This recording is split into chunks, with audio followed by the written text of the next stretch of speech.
তুমি যে এত বড় বড় কথা কইতাছ তুমি কি প্রমাণ করে দিবা? তে পারুম না, এটা তো আমার কাছে কোনো ব্যাপারই নেই। তাহলে কও যদি কেন প্রমাণ করবা? আন্ডা দিয়ে মুরগি দিয়ে উমে বসে দিলে না বুঝান যায় আশের সবাই রে না মুরগির সবাই রে। একবারে সর্বনাশ রে, এমন বুদ্ধি দিলে না একবার ধরা পড়ে যাঙ্গা। তুই উল্টে গেল তুই আন্ডা থেকে মুরগি সবাই না। মাদুর সাহেব আরিফুল কিন্তু খারাপ বুদ্ধি দেয় নাই। এই আন্ডাটি মুরগি দিয়ে উমে বসে দিলেই বোঝা যাবো দুধ কা দুধ পানি কা পানি হয়ে যায়গা। আসলে কইলে কি হবো, আরিফুলের বুদ্ধি আছে, ওর বুদ্ধি কামে খাড়ে। আর আন্ডারি মুরগিটা বহানাবো, এটাই ফাইনাল ডিসিশন। কে আন্ডা আবার মুরগি দিয়ে বলবো না বুকা? এটা তো আমার মুরগির আন্ডা দেখে তো বোঝা যায়। দেখছেন মাদুর সাহেব ইয়ার ভিতরে 2 নম্বরই আছে, সেই জন্য তো এতে রাজি হইতেছে না। সিদ্ধান্ত আমি যেটা নিছি সেটাই ফাইনাল। আচ্ছা রাশিদুল, তুমি তো পিছা মুরগি আছে কি? মাদুর সাহেব আঙ্গবাতে ডাইরেক্ট কুইসা আসছে। আচ্ছা মঞ্জুর, তাহলে তুমি আন্ডারি নিয়ে যাও, আজ তো বহি দাও গা। আজকে 1 তারিখ, 30 তারিখে রাশিদুল নিয়ে তুমি বলতে যাই একবার বেদনটা হেরে থিও। ঠিক আছে মাদুর সাহেব, খালি রাশিদুল না পাড়ার আরো 2-1 মানুষ নিয়ে ভালো করে বিচারটা হেরে থইবেন। ওখানে মাত্র সাহেব আমরা একবারে 30 তারিখে যাব। ঠিক আছে মঞ্জুর, তাহলে যে আন্ডারি ধরো নাও, যাই আন যাইগে।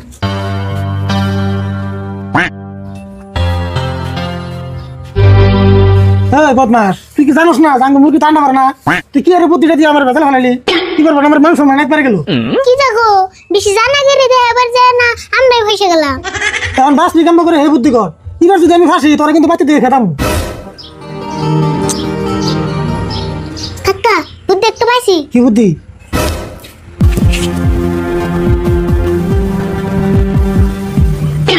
হ্যাঁ বুদ্ধি কিন্তু ঠিক আছে, আজকে রাত ঠিক আমরা করে নেবো। হাই হাই রে সর্বনাশ, এর কি হইলো?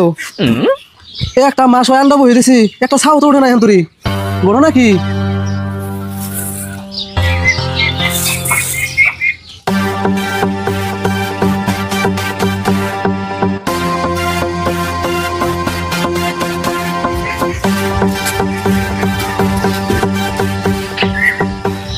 মঞ্জুর, আজকে তো 30 তারিখ, 1 মাস হয়ে গেল গা। আন্ডা তো বই দিছিলা, আসো সাউরছে না মুরগি সাউরছে?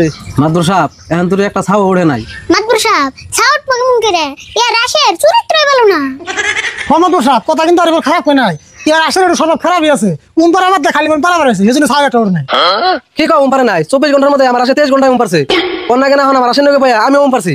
মঞ্জুর, পারো কার ঘুম পারো, 30 দিন হয়ে গেল ছাও তো ব্যাকটি উঠো না চাল। তুমি তো আবার 2 নম্বরই করো নাই। ঠিক কথা বলছেন মাত্র সাহেব, ছাও উঠলে ধরা পড়বো দেখে আমি 100% শিওর ও 2 নম্বরই করছে। আমার মনে কয় কি কাকা মুরগি ছাউট দেখে ভালো আন্ডা থুইয়া পছন্দ দিছি। মাদুর সাহেব ওরা যদি এরা উল্টা উল্টা কথা কয় কথা কিন্তু অন্যরকম হবো। আমি নিজে হাতে দিনছে আন্ডা বদলাইছি নি। ঠিক আছে আমি দেখতেছি, রাও।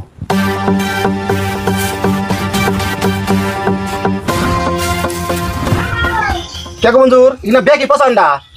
দেখছুন মাত্র সাহেব আমার কথা হাসা এলো, আমি আগে থেকে জানি এর স্বভাব। মাত্র সাহেব আমার 10-12টা ভালো আন্ডা আমাকে পচিয়াল দিছে, এটা আমি ক্ষতিপূরণ চাই। মঞ্জুর, আন্ডা পচলে না 2-1টা পচারে, ব্যাগটি আন্ডা পচছে, নিশ্চয় তোমার এনে বদমাশি আছে।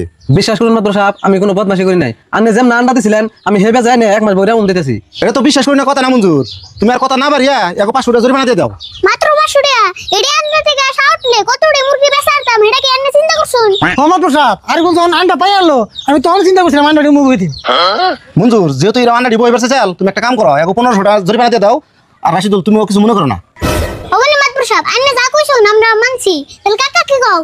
ও মানলাম এক পাড়ারই মানুষ মিলে দিলে না লাগবো। ও দিবার কোন? হ্যাঁ মঞ্জুর, তাহলে টাকা দিয়ে দাও। এখন আমার কাছে টাকা নাই, আমি বাড়িওয়ালা আনি গোবতে দিই আমনি। তারপরে আমার চোখের সামনে থেকে ভাগুন থেকে রাগ করা মঞ্জুর, অমন করবা চাও নি? মাত্র সাহেব জরিমানা দিব তো সেজন্য রাগ করছি না আমরা যাই গা।